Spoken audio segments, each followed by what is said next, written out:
श्री स्वामी समर्थ. नमस्कार मित्रांनो. आपल्या सर्वांना माहिती आहे की 16 मे ही मोठ्या महिन्याची म्हणजेच त्याची सुरुवात होणार आहे. 15 जून रोजी संपणारा पुरुषोत्तम मास आणि महाराजांचा हा महिना हा सामान्य महिना मानला जात नाही. हिंदू धर्मात हा दिवस सर्वात शुभ मानला जातो. शास्त्रांमध्ये वर्णन केले आहे की हा महिना वर्षाच्या सर्व महिन्यांमध्ये विशेष असतो. म्हणूनच जेव्हा जेव्हा श्रावण महिना येतो तेव्हा भक्तांच्या मनात अनेक प्रश्न निर्माण होतात. विशेषतः या महिन्यात भक्तांमध्ये 33 देणग्यांच्या कायद्याबद्दल खूप उत्सुकता आहे. अनेक लोकांचा प्रश्न असतो, 33 वस्तू कोणत्या असाव्यात? आणि कोणाचा तरी प्रश्न उरतो, 33 दिवे कसे पेटवावे? देणगी एकाच दिवशी द्यावी की संपूर्ण महिन्यात द्यावी? असा प्रश्न अनेक भक्तांना पडतो. त्याचवेळी अनेक भक्तांचा प्रश्न कायम आहे की जर त्यांची शक्ती कमी असेल तर हा नियम करू शकतात की नाही.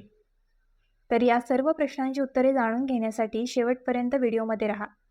आणि जर तुम्हाला व्हिडिओ आवडला असेल तर व्हिडिओ पसंत करा, चॅनलची सदस्यता घ्या आणि टिप्पणी बॉक्समध्ये ओम नमो भगवते वासुदेवाय नमः किंवा हर हर महादेव लिहा. तर पहा, सर्वप्रथम मास म्हणजे काय हे समजून घेणे आवश्यक आहे. आपल्या हिंदू दिनदर्शिकेमध्ये चांद्र महिना आणि सौर महिन्यात फरक आहे. हा फरक संतुलित करण्यासाठी जवळजवळ दर 3 वर्षांनी एक अतिरिक्त महिना येतो. या अतिरिक्त महिन्याला अधिक महिना म्हणतात. याला पुरुषोत्तम मासच असेही म्हणतात, कारण भगवान श्री विष्णूने स्वतः त्याला त्याचे नाव आणि आशीर्वाद दिले होते. पुराणांमध्ये एक कथा आहे की जेव्हा हा महिना दुर्लक्षित आणि तिरस्कृत वाटत होता तेव्हा भगवान श्रीहरी यांनी त्याला आपल्या नावाने सन्मानित केले. तेव्हापासून त्याला पुरुषोत्तम मास असे म्हणतात. त्यामुळे या महिन्यात भगवान विष्णूची पूजा करणे विशेष महत्त्वाचे मानले जाते. असे म्हटले जाते की जो व्यक्ती वर्षभर धार्मिक कार्यात जास्त वेळ देऊ शकत नाही, जर तो जास्त महिन्यातही श्रद्धेने देवाचे स्मरण करतो, दान करतो आणि दिवा दान करतो तर त्याला मोठे पुण्य प्राप्त होते.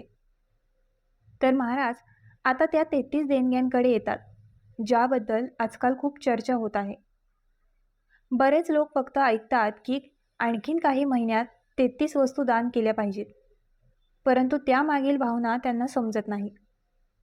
खरे तर हा केवळ आकड्यांचा नियम नाही, तर भक्ती, सेवा आणि बलिदानाचे प्रतीक आहे. हिंदू परंपरेत 33 ही संख्या सर्वात पवित्र मानली जाते. शास्त्रांमध्ये 33 कोटी देवांचाही उल्लेख आहे.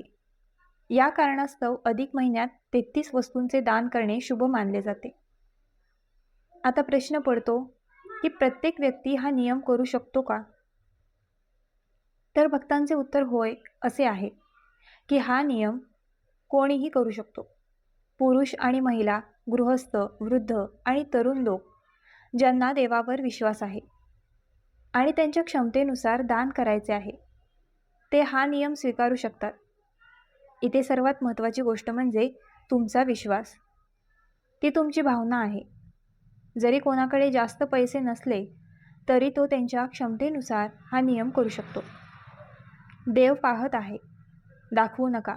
कारण अनेक लोकांना असे वाटते की जर ते 33 प्रकारच्या महागड्या वस्तू गोळा करू शकले नाही तर त्यांची देणगी अपूर्ण राहील.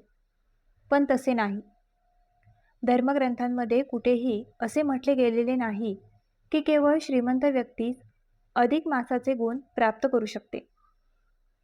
जर एखादा भक्त अगदी थोडेही दान खऱ्या अंतःकरणाने करत असेल तर देव ते देखील स्वीकारतो. होय, जर क्षमता जास्त असेल तर अधिक दान करणे चांगले मानले जाते, परंतु कर्ज घेऊन किंवा घरात समस्या निर्माण करून दान करणे योग्य मानले जात नाही. आता सर, 33 वस्तू काय असू शकतात हे समजून घेणे देखील आवश्यक आहे. बऱ्याच लोकांना वाटते की एक विशिष्ट यादी असेल ज्यावर विश्वास ठेवावा लागेल, पण प्रत्यक्षात तसे नाही. तुम्ही तुमच्या श्रद्धेनुसार आणि गरजेनुसार वस्तू निवडू शकता. तथापि अशा काही वस्तू आहे ज्या बहुतेक महिन्यात विशेष महत्त्वाच्या मानल्या जातात. उदाहरणार्थ अन्न, पाणी, तीळ, फळे, कपडे आणि दिवे यांचे दान. त्यांचे परिणाम खूप चांगले आहेत. जर तुम्ही अन्न दान केले तर ते सर्वोत्तम देणग्यांमध्ये गणले जाते.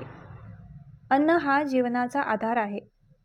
भुकेल्या व्यक्तीला अन्न देणे म्हणजे केवळ दानधर्म नव्हे, तर एक मोठी सेवा आहे. त्याचप्रमाणे पाणी दान देखील खूप पुण्यकारक मानले जाते. उन्हाळ्यात तहानलेल्या व्यक्तीला पाणी पाजणे किंवा पाण्याची व्यवस्था करणे हे खूप पुण्य देते. बहुतेक महिन्यांमध्ये तिळाच्या दानाला देखील विशेष महत्त्व आहे. शास्त्रांमध्ये तीळ हे पवित्रतेचे आणि पापांच्या विनाशाचे प्रतीक मानले गेले आहे. त्यामुळे या महिन्यात तिळाचे दान आणि तिळाशी संबंधित पूजा शुभ मानली जाते. यासह महाराज फलदान यांनाही खूप उत्कृष्ट मानले गेले आहे. आंबा, खरबूज, टरबूज इत्यादी हंगामी फळांचे दान करणे विशेषतः शुभ आहे. यासह छत्रदान, पादत्राणे दान आणि कपड्यांचे दान हे देखील विशेष महत्त्वाचे मानले गेले आहे. आता बऱ्याच लोकांना आश्चर्य वाटते की या गोष्टी इतक्या महत्त्वाच्या का आहेत. त्यामागे एक सखोल अर्थ आहे.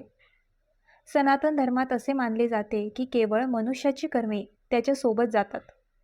जेव्हा जीव या जगाच्या पलीकडे प्रवास करतो तेव्हा त्यांचे गुण आणि पापे त्यांचे सोबती बनतात. ज्यांनी जीवनात दान केले आहे त्यांना पुढच्या प्रवासात मदत मिळते, असे वर्णन गरुड पुराणात केले गेले आहे. जो तहानलेल्या व्यक्तीला पाणी देतो त्याला पाणी मिळते. ज्याने अन्न दान केले आहे त्याला अन्न मिळते. ज्याने छत्री दान केली आहे त्याला कठीण मार्गावर छाया मिळते. हेच कारण आहे. जर एखादा यात्रेकरू नदीच्या काठावर किंवा मंदिरात जाऊन दिवा दान करतो तर त्याचे महत्त्व आणखीन वाढते. अनेक भक्त या दिवशी उपवास करतात, तर काही लोक केवळ एकादशी पौर्णिमेच्या दिवशी किंवा विशेष तारखेला दिव्याचे दान करतात. दोन्ही प्रकारे श्रद्धा महत्त्वाची मानली जाते. जर एखाद्या भक्ताने संपूर्ण महिन्यात नियमितपणे दिवे दान केले तर ते खूप शुभ मानले जाते. आता सर आपण महत्त्वाच्या विषयाकडे येऊ, ज्याला रिझोल्यूशन म्हणतात. सनातन धर्मात कोणतेही धार्मिक कार्य सुरू करण्यापूर्वी संकल्प करण्याची परंपरा आहे. निर्णय हे केवळ शब्द नसतात. याचा अर्थ आपले मन, बुद्धी आणि भावना देवाला समर्पित करणे. अधिक मास महिन्यात जर तुम्हाला 33 दान किंवा दीपदानाचा नियम स्वीकारायचा असेल तर अधिक मास महिन्याच्या सुरुवातीला स्नान करा आणि स्वच्छ कपडे घाला. भगवान विष्णूसमोर बसा. हातात पाणी, फुले आणि अक्षत घ्या. मन शांत करा आणि देवाचे ध्यान करताना असे अनुभव घ्या की तुम्ही हे दान अहंकाराने नव्हे तर श्रद्धेने करत आहात. संकल्प करताना तुमच्या मनात प्रार्थना करा की हे परमेश्वरा, मी माझ्या सामर्थ्यानुसार आणि विश्वासानुसार हा दानधर्म आणि दीपप्रज्वलन कायदा घेत आहे. कृपया हे स्वीकारा आणि मला माझ्या जीवनात सद्बुद्धी, शांती आणि भक्ती प्रदान करा. आता अनेक लोक विचारतात, आपण कधी दान करावे? एकाच दिवशी सर्व काही देणे आवश्यक आहे का? त्यामुळे महाराजांना सर्व काही एकाच दिवशी द्यावे लागेल असा कोणताही कठोर नियम नाही. बरेच लोक संपूर्ण अतिरिक्त महिन्यात थोडेसे दान करतात. काही लोक विशेष तारखांवर दान करतात. काही लोक महिन्याच्या शेवटी दान करतात.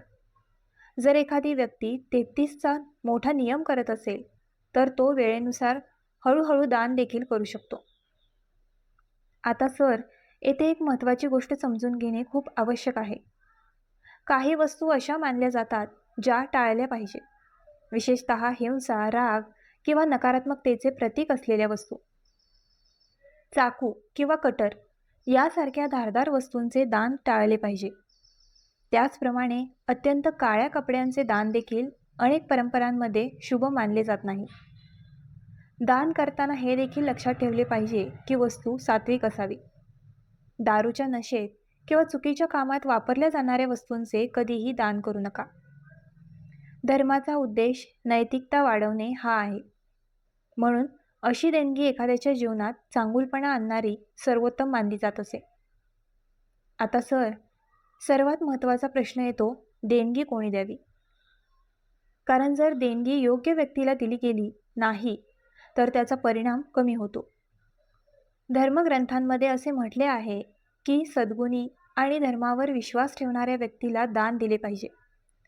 याचा अर्थ असा नाही की देणगी केवळ एका विशिष्ट वर्गाला दिली जावी, परंतु याचा अर्थ असा आहे की देणगी अशा व्यक्तीकडे गेली पाहिजे जी त्याचा योग्य वापर करते. जर कोणी गरीब, गरजू, वृद्ध, असहाय्य किंवा धार्मिक स्वभावाची व्यक्ती असेल तर त्याला दान करणे चांगले मानले जाते. अनेक लोक ब्राह्मणांना दान करतात, अनेक गरीब कुटुंबांना मदत केली, काही लोक गोशाळेत सेवा करतात, काही मंदिरामध्ये भक्त प्रार्थना करतात. हे सर्व श्रद्धा आणि परिस्थितीनुसार केले जाऊ शकते.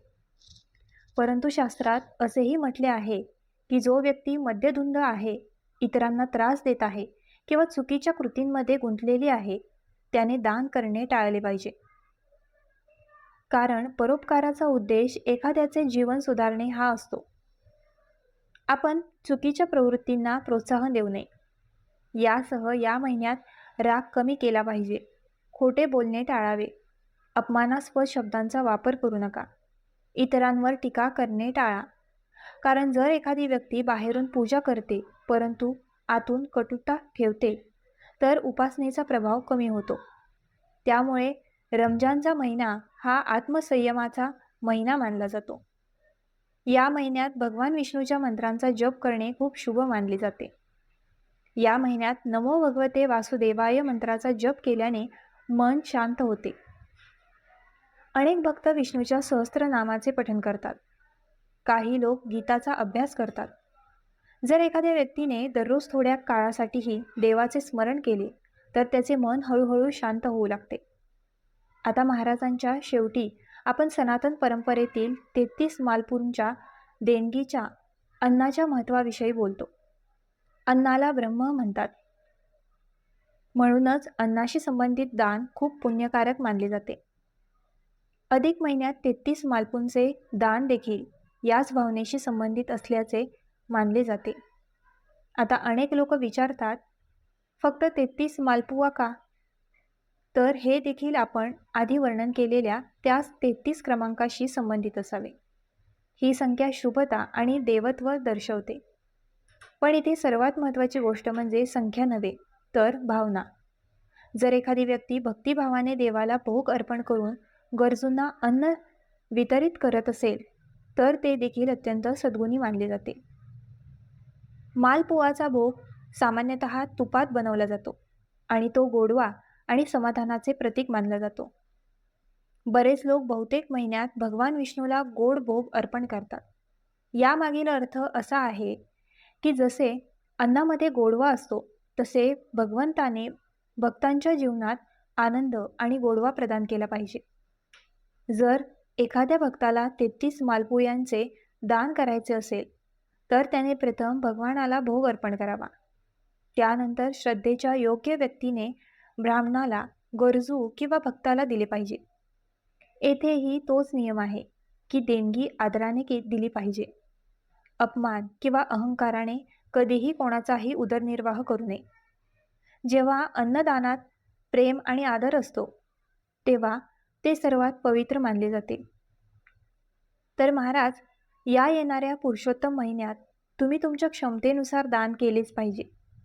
जर तुम्हाला हा व्हिडिओ आवडला असेल तर आमच्या ग्लो मराठी चॅनलला लाईक, शेअर, सबस्क्राईब आणि हाईप करायला विसरू नका.